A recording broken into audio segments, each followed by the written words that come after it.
Shalom keluarga BPCC, apa kabar? Senang sekali kami menyambut Anda, menyapa Anda pada minggu pagi hari ini. Apakah Anda tetap bersemangat? Kita akan segera memulai ibadah kita.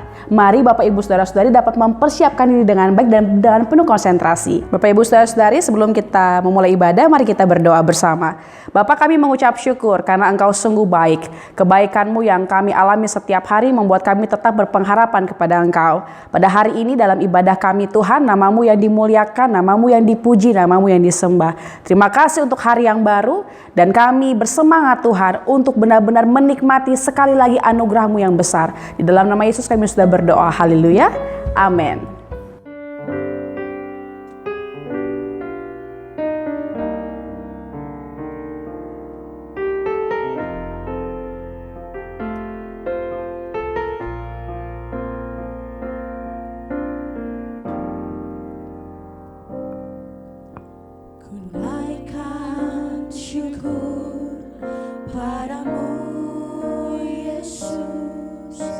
Ku sembah sujud kepadamu Tuhan, di hadapan tata kemuliaan-Mu. Ku tinggikan, ku agungkan selamanya. Ku naikkan syukur, ku naikkan syukur padamu sembah sujud kepadamu Tuhan, di hadapan kemuliaan-Mu. Ku tinggikan, ku agungkan. Mari jemaat Tuhan katakan bersama, segala puji, segala puji, syukur bagimu.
Sungguh ku bangga Bapa punya Allah seperti Engkau.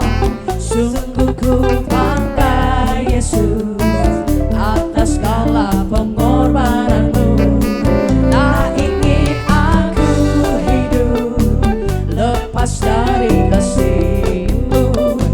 Kasih-Mu menyelamatkan dan beriku pengharapan. Kini ku persembahkan apa yang aku miliki. Memang tiada berarti bila dibanding dengan kasih-Mu. Namun ku ingin memberi dengan sukacita di hati, karena ku tahu ini menyenangkan hati-Mu.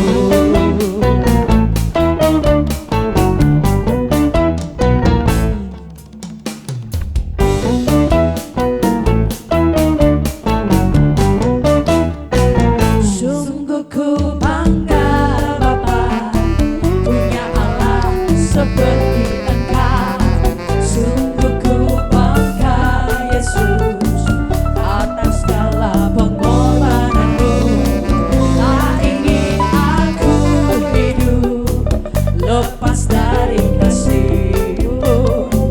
Kasih-Mu menyelamatkan dan beriku pengharapan. Kini ku persembahkan apa yang aku miliki. Memang tiada berarti bila dibanding dengan kasih-Mu. Namun ku ingin memberi dengan sukacita di hati, karena ku tahu ini menyenangkan hati-Mu. Kini ku persembahkan apa yang aku miliki. Memang tiada berarti bila dibanding dengan kasih-Mu. Namun ku ingin memberi dengan sukacita di hati, karena ku tahu ini menyenangkan hati-Mu. Karena ku tahu ini menyenangkan hati-Mu. Karena ku tahu ini menyenangkan hati-Mu.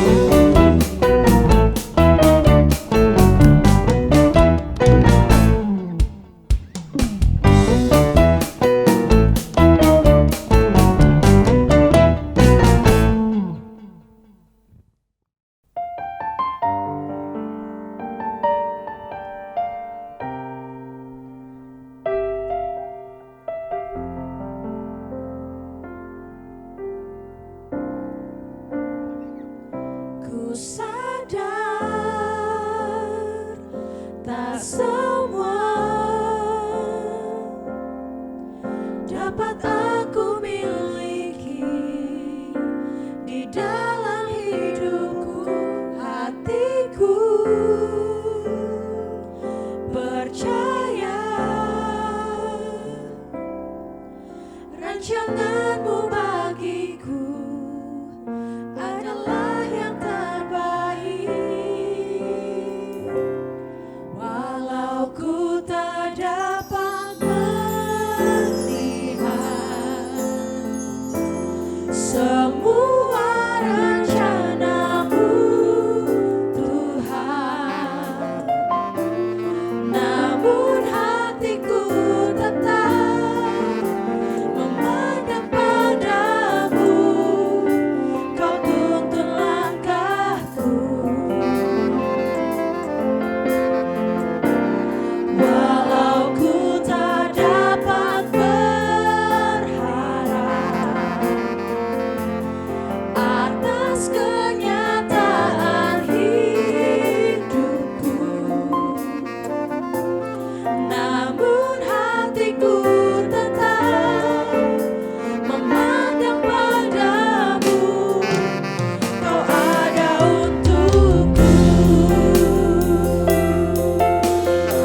Shalom saudara, kita akan belajar firman Tuhan bersama pada hari ini.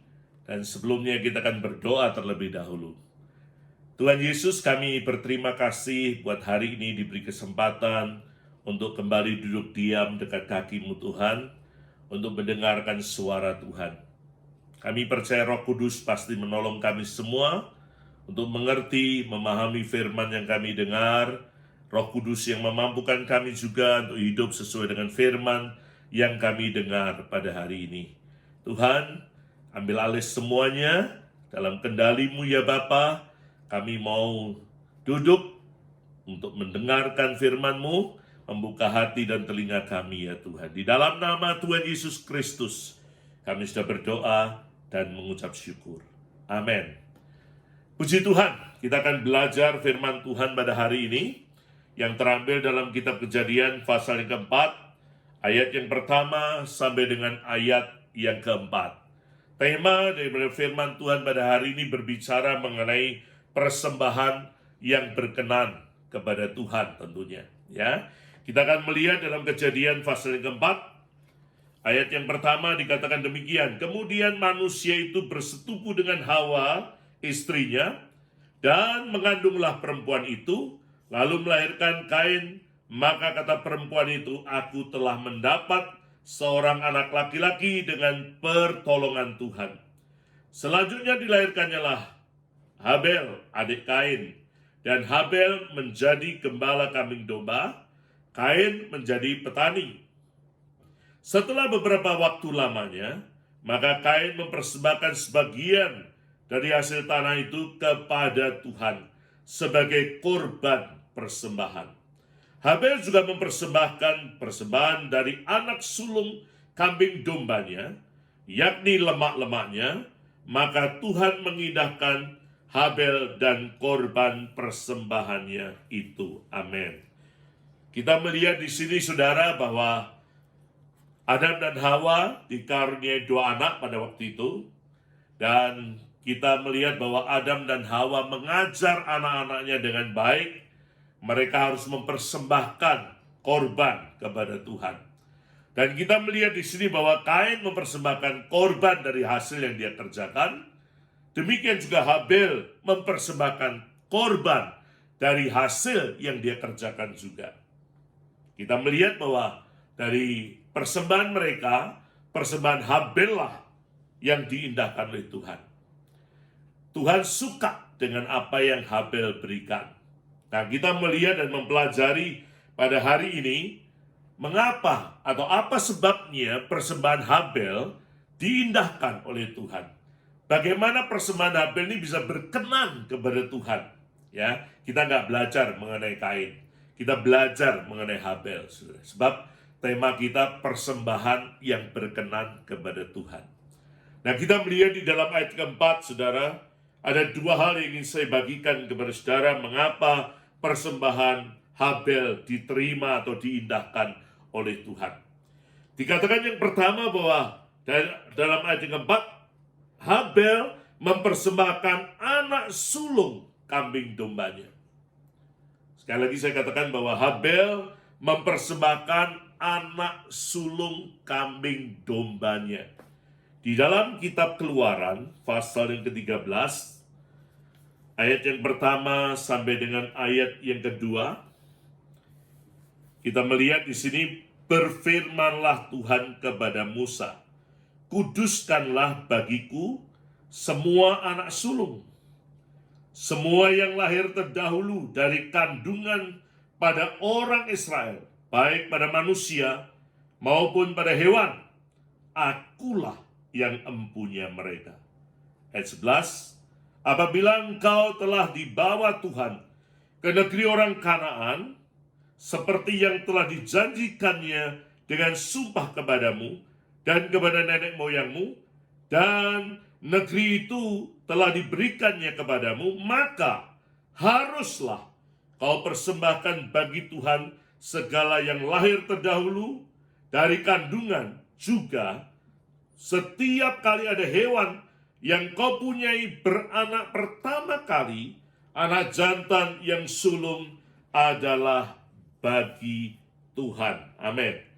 Saudara, Tuhan yang empunya semua yang sulung, ya, anak yang sulung dari manusia maupun dari hewan. Dikatakan dengan jelas bahwa yang sulung adalah kepunyaan Tuhan.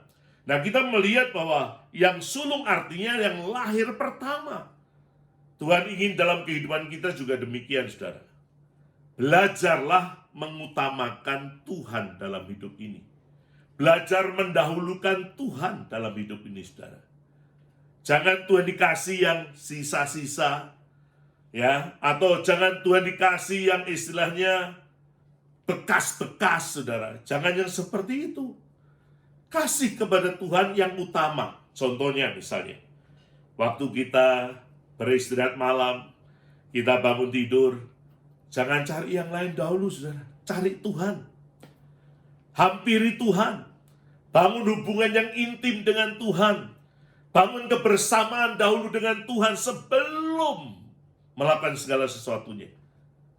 Anda mendahulukan Tuhan, mencari Tuhan, mengistimewakan dan mengutamakan Tuhan dalam hidup saudara. Di dalam kepentingan-kepentingan kita juga, saudara, jangan kita mendahulukan kepentingan pribadi kita.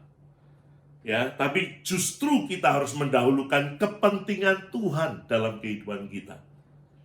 Khususnya ini kalau menjelang Natal seperti ini, ya, kan kita mau memasuki bulan Desember, walaupun kondisi masih serba sulit atau serba istilahnya belum memungkinkan untuk merayakan Natal yang seperti tahun-tahun sebelumnya, tapi saya beritahu kepada setiap kita, belajarlah untuk mendahulukan Tuhan. Jangan mikir, waduh nanti mau beli baju baru yang gimana ya, mau beli sepatu baru yang gimana ya, mau beli perhiasan baru yang bagaimana ya, untuk meriasi tubuh saudara.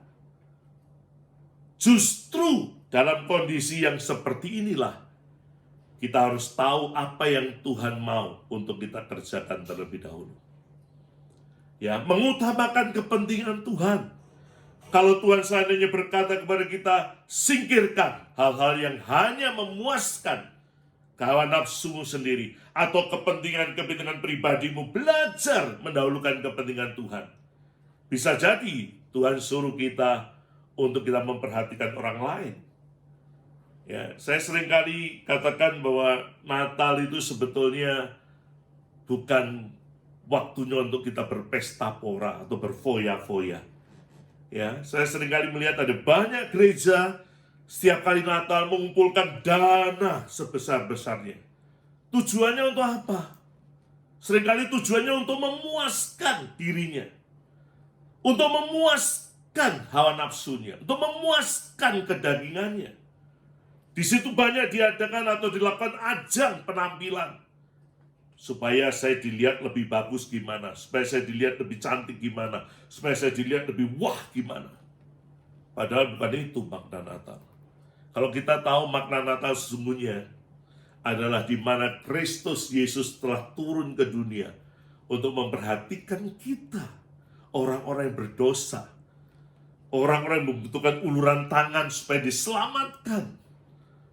Ya, oleh sebab itu saya sudah puluhan tahun, saya tidak pernah merayakan Natal dalam arti yang berfoya-foya, pesta pora dan sebagainya, enggak.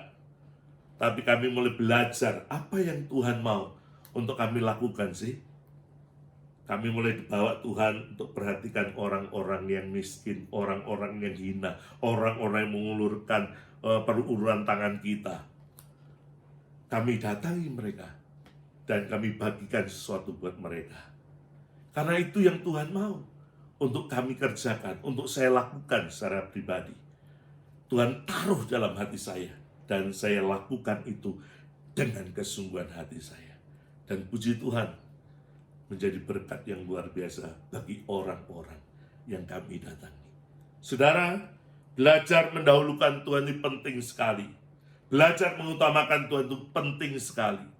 Ya, oleh sebab itu dalam kehidupan kita, kalau ada pilihan mana yang harus kita dahulukan, Tuhan atau diri sendiri, maka kita harus pilih sesuai dengan yang Tuhan mau. supaya berkenan kepada Tuhan, supaya diindahkan oleh Tuhan, maka kita harus mendahulukan kepentingan Tuhan lebih daripada kepentingan kita secara pribadi. Jadi kenapa Habel persembahannya diindahkan oleh Tuhan? Karena Habel memberikan anak sulung dari kambing dombanya. Segala sesuatu yang sulung, artinya yang lahir pertama, itu adalah punya Tuhan, kepunyaan Dia. Oleh sebab itu waktu kita, ya, uang kita, hidup kita, apapun juga yang ada dalam diri kita, saudara, belajarlah untuk mengutamakan Tuhan, mendahulukan Tuhan terlebih dahulu daripada kepentingan diri kita sendiri.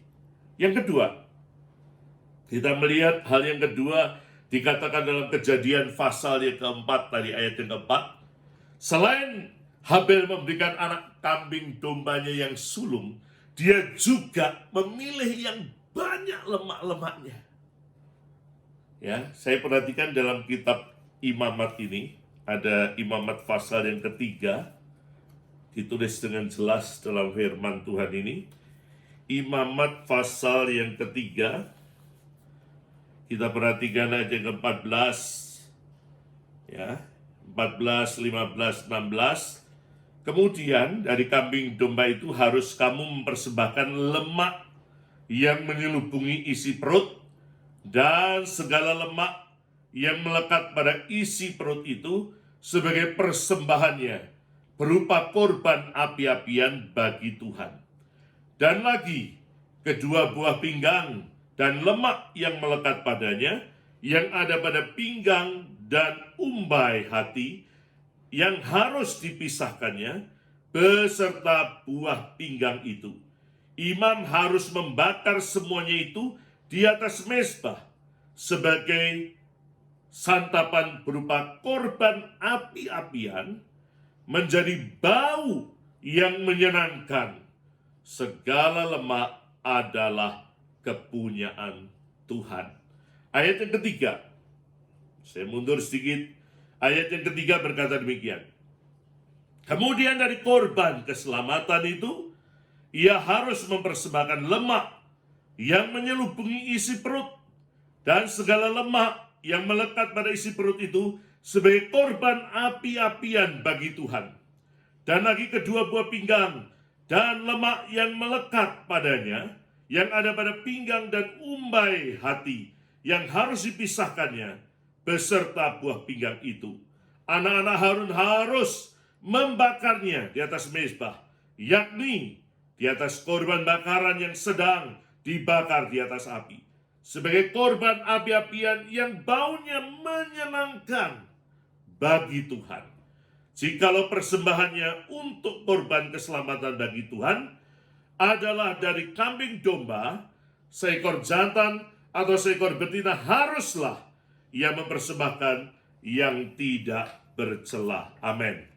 Saudara, dikatakan dengan jelas di sini bahwa lemak pun adalah kepunyaan Tuhan. Saya perhatikan secara nyata dalam hidup sehari-hari, saudara.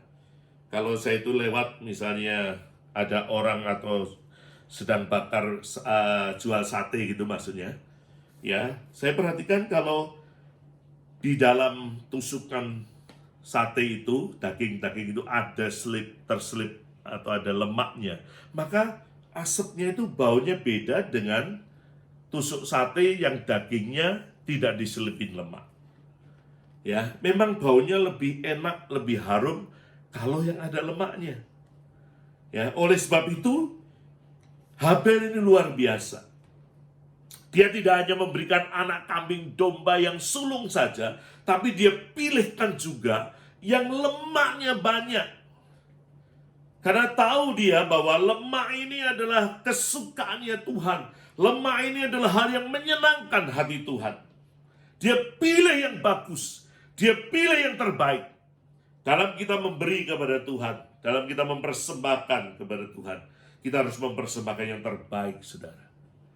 Jangan yang cacat, jangan yang buruk, jangan yang tidak baik, ya. Tapi justru kita memberikan yang terbaik untuk Tuhan kita, Yesus Kristus. Ada satu contoh yang sering kali terjadi, ya, bahwa kalau ada satu keluarga misalnya, ada anaknya mungkin 5, atau anaknya katakanlah 6 atau 10, ya. Lalu Tuhan bicara kepada orang tuanya, aku mau salah satu dari anakmu itu diberikan kepada Tuhan, dalam arti untuk melayani Tuhan, untuk dipakai oleh Tuhan, untuk dipersembahkan kepada Tuhan, ya. Lalu orang tuanya berkata begini dalam hati, wah, saya kasih aja ya anak yang mungkin katakanlah paling bego, paling bodoh, atau anak yang paling jelek, ya, menurut pandangan orang tuanya, atau anak yang mungkin katakanlah paling merepotkan, paling menyusahkan orang tua, paling bikin orang tua emosional, pokoknya yang jelek-jelek yang dipersembahkan kepada Tuhan. Ya, lalu dia berkata kepada dia, ya Tuhan, ini Tuhan anak saya berikan kepadamu Tuhan, biarlah dia jadi hamba-Mu, biar dia melayani Engkau Tuhan. Ini sudah berapa kali gak lulus dari sekolahnya, berapa kali gak naik kelas, berapa kali juga dia merepotkan orang tuanya. Sudah Tuhan, pakai dia, saya berikan untuk Engkau Tuhan. Orang tua seperti ini, saudara, orang tua tidak bisa memberi dengan benar. Orang tua tidak mengerti cara memberi dengan benar di hadapan Tuhan. Harusnya, kalau kita memberikan kepada Tuhan, harus yang terbaik. Ya, kasihlah anak yang paling pandai, ya, atau anak yang paling cakep, ganteng, atau cantik, ya, anak yang mungkin berprestasi, anak yang menyenangkan hati Tuhannya. Jangan yang jelek-jelek diberikan kepada Tuhan. Wah, ini kasih ke Tuhan aja deh. Ini nyusahin orang tua. Jangan seperti itu, saudara. Itu tidak benar. Ya, oleh sebab itu saya bersama dengan istri, waktu pertama kali istri saya dinyatakan hamil oleh dokter, kami berdua selalu berdoa untuk anak-anak kami. Ya, artinya yang pertama maupun yang kedua setelah itu kami selalu berdoa begini, Tuhan, kami mau supaya anak yang Kau berikan kepada kami, kalau laki dia ganteng, ya. Yang kedua, dia pintar Tuhan. Jangan cuma ganteng tapi on, ya. Jangan cuma cantik tapi on. Saya tidak mau. Saya bilang, kalau perempuan kasih yang cantik dan pintar ya Tuhan. Jangan tanya, kok enggak doa supaya anak itu takut akan Tuhan, cintakan, itu udah pasti, nggak usah diomong. Tapi secara fisik, secara penampilan harus betul-betul yang terbaik. Saya bilang, Tuhan kasih yang terbaik. Kalau perempuan kasih cantik-cantik dan pintar Tuhan. Kenapa? Tujuannya untuk satu, saudara. Untuk dikembalikan, untuk kemuliaan Tuhan, untuk dipersembahkan kepada Tuhan. Ya, oleh sebab itu kalau anak-anak saya boleh melayani Tuhan, mengambil bagian dalam pekerjaan Tuhan, itu sangat menyenangkan sekali. Tidak ada kebahagiaan orang tua daripada anak-anak yang mau memberikan hidupnya kepada Tuhan, melayani Tuhan walaupun tidak harus full seperti saya. Tapi mereka boleh melayani di bagian mereka, di bidang mereka, sesuai dengan panggilan mereka. Itu luar biasa sekali. Ya, saya belajar dengan Tuhan. Istri saya pernah mengajari saya hal yang sepele, hal yang sangat sederhana sekali, saudara. Tapi itu mengena betul. Ya, dia itu kalau ngasih persembahan, uang persembahan, dia itu selalu cari yang paling bagus. Kalau dia nggak dapatkan yang bagus, dia ngomong, biasanya dia tukar di bank atau di mana, pokoknya dia mau cari uang yang paling bagus, yang nanti waktu dia beribadah, dia mau kasih uang yang terbaik ini, uang yang bagus ini kepada Tuhan lewat persembahan yang ada. Banyak orang Kristen seringkali justru memberikan persembahan uangnya kepada Tuhan, justru yang paling lecek, paling kotor, paling gak menarik. Sudah begitu cara memberinya dia apa? Diremet-remet istilahnya, diuntel-untel istilahnya. Ya, Sehingga kasihan bendaharanya waktu dia ngitung pun harus pelan-pelan buka uang itu, nanti takutnya sobek, ya lebih hancur, saudara. Justru kita harus belajar memberi yang terbaik. Dari perkara sekecil itu, kita berani untuk melakukan yang terbaik untuk Tuhan. Saya percaya, saudara, bahwa hal yang kita lakukan kepada Tuhan, kalau kita belajar untuk memberi yang terbaik kepada Tuhan, tidak barang-barang yang jelek atau yang sudah istilahnya afkiran, saudara. Saya percaya Tuhan itu sangat memperhatikan. Bukan soal pemberiannya memang, tapi soal sikap hati kita yang mau memberi yang terbaik untuk Dia, yang terbagus untuk Dia. Itu penting sekali. Oleh sebab itu, kenapa persembahan Habel diterima oleh Tuhan? Kenapa persembahan Habel diindahkan oleh Tuhan? Saya menangkap ini bahwa Habel memberikan anak sulung dari kambing dombanya. Dia hidupnya selalu mengutamakan Tuhan, mendahulukan Tuhan lebih daripada apa yang dia inginkan. Ya, kepentingannya bisa disingkirkan, tapi kepentingan Tuhan yang dia utamakan. Habel memberikan lemak-lemaknya dari anak sulung kambing domba, tapi pilih yang banyak, yang bagus, yang tambun, yang lemaknya banyak. Karena Habel mau memberi yang terbaik untuk Tuhan. Saya percaya kalau hidup kita punya sikap hati yang seperti itu, maka apapun yang sudah berikan kepada Tuhan, apapun yang sudah persembahkan kepada Tuhan, selalu diindahkan oleh Tuhan Yesus. Tuhan memberkati. Mari kita berdoa. Terima kasih ya Tuhan untuk firman-Mu. Kami boleh belajar akan kebenaran ini. Kami mau belajar hidup mempersembahkan seperti Habel, mempersembahkan kepada Tuhan. Dia mempersembahkan anak sulung dari kambing dombanya. Tapi dia juga mempersembahkan, dia pilih yang banyak lemak-lemaknya. Tuhan, ajar kami untuk kami terus belajar akan kebenaran ini, yaitu belajar mengutamakan Engkau lebih daripada kepentingan kami sendiri. Mendahulukan Engkau lebih daripada diri kami sendiri. Ajar kami juga terus Tuhan untuk berani memberikan, mempersembahkan yang terbaik buat Engkau Tuhan. Bukan sesuatu yang jelek, yang cacat, yang buruk, tapi yang terbaik yang kami berikan untuk Engkau. Tuhan Yesus, kami berterima kasih untuk kebenaran firman-Mu. Biar ini boleh menjadi teguran buat kami, menjadi pelajaran yang indah buat kami ya Tuhan. Sehingga kami boleh menghidupi firman ini. Sehingga hidup kami juga berkenan kepada Tuhan.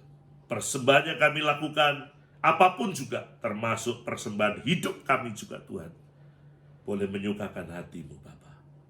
Terima kasih. Di dalam nama Tuhan Yesus Kristus, kami sudah berdoa dan mengucap syukur. Amin. Selamat hari Minggu. Tuhan Yesus memberkati kita semua. Gembala Sidang dan seluruh jemaat mengucapkan terima kasih untuk pelayanan Pastor Nehemia Soeharto. Terima kasih untuk kebenaran firman Tuhan yang mengingatkan kami kembali di tengah-tengah kondisi seperti ini. Bapak Ibu dapat menolong adik-adik sekolah minggu setelah ibadah raya ini akan ada ibadah online Aba Kids. Dapat dimohon untuk selama ibadah ini Bapak Ibu dapat menemani adik-adik yang beribadah bersama dengan kami kakak-kakak sekolah minggu. Solution Talk Show setiap hari Kamis di channel Ada Jawaban TV. Ada banyak narasumber yang akan menceritakan bagaimana pengalaman mereka bersama Tuhan dan akan menguatkan kita ketika kita mendengarkan ini. Jadi jangan lupa setiap hari Kamis Solution Talk Show di Ada Jawaban TV. Ibadah online TDG akan dilangsungkan secara Zoom. Untuk teman-teman kaulan muda dapat mengecek linknya di media sosial TDG. Kita akan memberikan persembahan, Bapak Ibu Saudara-saudari dapat memberikan persembahan dan perpuluhan, diakonia apapun itu di nomor account di bawah ini.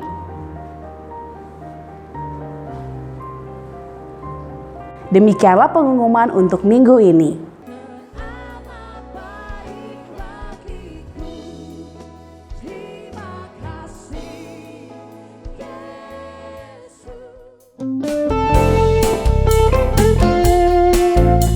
Yesus.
Baiklah Bapak Ibu sekalian, yang ada di rumah, kita sudah mengikuti ibadah online.